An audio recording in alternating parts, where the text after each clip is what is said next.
دعا اور دروازہ ایک انوکھی آزمائش۔ کہتے ہیں کسی زمانے میں سلیمان نام کا ایک نوجوان رہتا تھا جو نہایت نیک اور دیندار تھا۔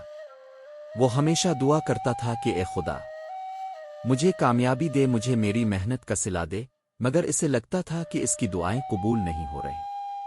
ایک دن وہ ایک بزرگ درویش کے پاس گیا اور اپنی شکایت بیان کی۔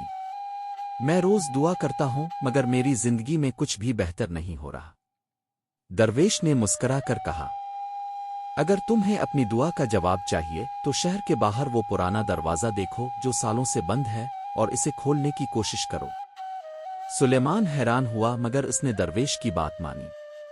وہ صبح سویرے شہر کے پرانے حصے میں گیا جہاں ایک بہت بڑا اور بھاری دروازہ تھا جو زنگ آلود اور بند پڑا تھا۔ اس نے دروازہ کھولنے کی کوشش کی مگر وہ حل تک نہیں رہا تھا۔ یہ تو ناممکن ہے، سلیمان نے سوچا۔ مگر اسے درویش کی بات یاد آئی تو وہ ہر روز آتا، زور لگاتا، دھکیلتا اور دعا کرتا۔ آزمائش کے دن گزرنے لگے۔ پہلا ہفتہ گزرا مگر دروازہ نہیں کھلا۔ دوسرا ہفتہ آیا مگر کوئی فرق نہ پڑا۔ تیسرے ہفتے میں وہ تھکنے لگا مگر ہمت نہ ہاری۔ روز آ کر وہ دھکا دیتا، پسینہ بہاتا اور دعا کرتا۔ ایک دن جب وہ آخری بار دروازہ دھکیلنے آیا تو وہاں درویش پہلے سے کھڑے تھے۔ درویش نے پوچھا، بیٹا بتاؤ ان دنوں میں تمہیں کیا ملا؟ سلیمان نے کہا، میں پہلے سے زیادہ طاقتور ہو گیا ہوں، میرے بازوؤں میں دم آ گیا ہے، میری ہمت بڑھ گئی ہے اور اب میں کسی بھی مشکل سے گھبراتا نہیں۔ درویش مسکرا کر بولے، یہی تمہاری دعا کا جواب تھا۔